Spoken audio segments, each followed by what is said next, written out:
CJ. Aye. Yanko. Mami fasha sie ema onayema atiefo nyina ache. And pay me daily graphic wa house truth and accuracy every day. Na wo hwemu a wo mo HS local textbooks print no asase ye ma no na books ni ho curriculum for ba ye ho krata ni ho mpanyefo chese ene o ma asase edi ho dwuma ya ayeso ano abosome mienu miensa entem no be ye krada no tin so no government statistician ena ekasa e wo hayi wo mo chese be dwumafo no asase katua ana akatua banede ma wo no adwuma na wo mo eye no eni sika no emfa ba bia nti wo ban tu wana ho asabo da anim ha na ekwa wasenso na eche se aman bia eye asojafo sori ye ya na opesa ban tu go eba no mo etoto nioma na wahwe se emra no ebeye adwuma e wosa aman so na mede we sha se wakata feto so miensa eho na abetodwa ese local printers enyuma ko bese mienu a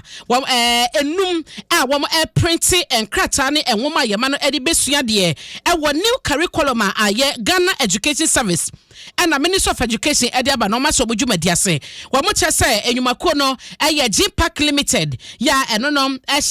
Graphic Communications Group Limited ase and watching the Book Press Appointed Time Printing Limited JK Industries Limited and Sec Printing Limited wenum ene printers a wa ma chase printing free books a wa mo de kosuade e wo basic schools ni mum na wa mo chese wa ma secure contract ni nyina wie ya wa hwedim sabosome miesa no wa mo de be printing no na omo so 1 month omo be deliver at the books no akọ schools ahodo ni nyina mu na wotie mu a doctor ya osaya dutwemo no ene so afọ no hwe ngumasi awon sem so okre mu no ene graphic adin ko de wakan ene de printers no so kan no asere nyina no ejina fa ko a ensesegu akwan so ampanyefo ehwe se books no wa mo ebe print e de ama ye mofra no ehwo asam e wo daily graphic atafeto so miensa na memfa nko katafeto so edunsia ehwo ena ECOWAS ekasai na se wankasa wonim se Ghana mampadi na nado da kwa kufa da ECOWAS chairman wacha se amai miensa ne no Burkina Faso Guinea eni Mali ya cha se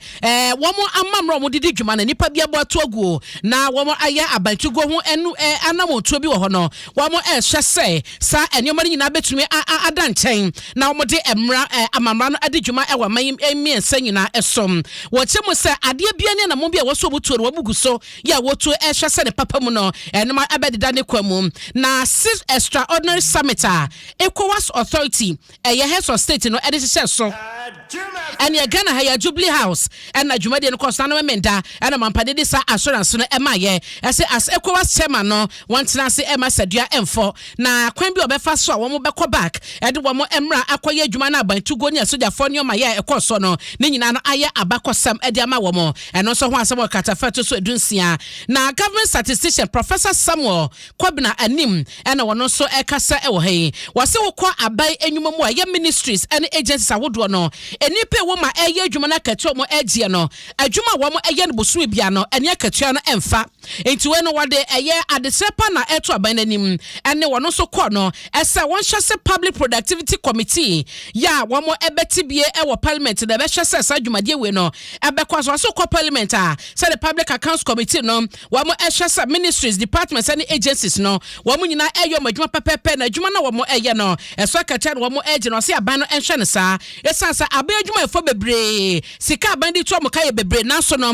eba no wo mo inputa enko ba bia nti mana yesa aban no eboka wode afutuo we twe aban adwen sisom ese won hwe ensakra enyoma mu wo chemu se eye lecture bi ekoso wo University of Cape Coast nano ya woda na Professor Anim ade ensebo etudwa wo se saban no de nani ekọ ho no mo ahye na wo mo ama aban adwuma efo aya accountable adwuma obeye so ketua na obeji a eno beboa ama eye output a aban ebenya wo mo nwuma mu no eno so akọ nanim ho ne ade besi na fe mako Adom online ne ade kakra so na fe ye de asi Adom online ECOWAS nkomo no a anape ye ne Paul Grave twetwe ho nkomo no ewo Adom online ECOWAS puts off decision on what to do on jantas is here and afi Pope prays for Nigerian church attack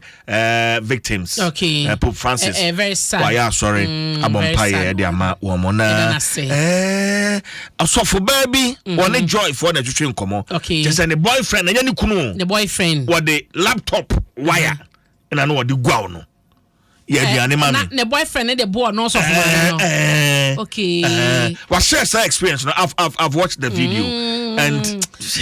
na you say asofo no me asofo mo bre o dem pa yeah asofo ni obi o mo ka che ye nya na e kosof ma me ho ye ni mu de to mo dem areho tumakata de so enti yanko my joy online so while flogging victims, male lover fears losing sight. Lady unable to go to work. Oh, Obane Bema no issue. Bema no akakakra ne nefra. Oh. Wabano so ntimi nkwaduma. My joy online story no. So all this and more. Adomonline.com, myjoyonline.com. Obetimi enye bi na fei. Also so wa kenkanti. Abna mame no ase na ye fancy ha. Ye be share wa kire ho. Ye be share. But okuku se kunyum no guy pa. Ntimi sisu bio. Fasi kabra. Asa de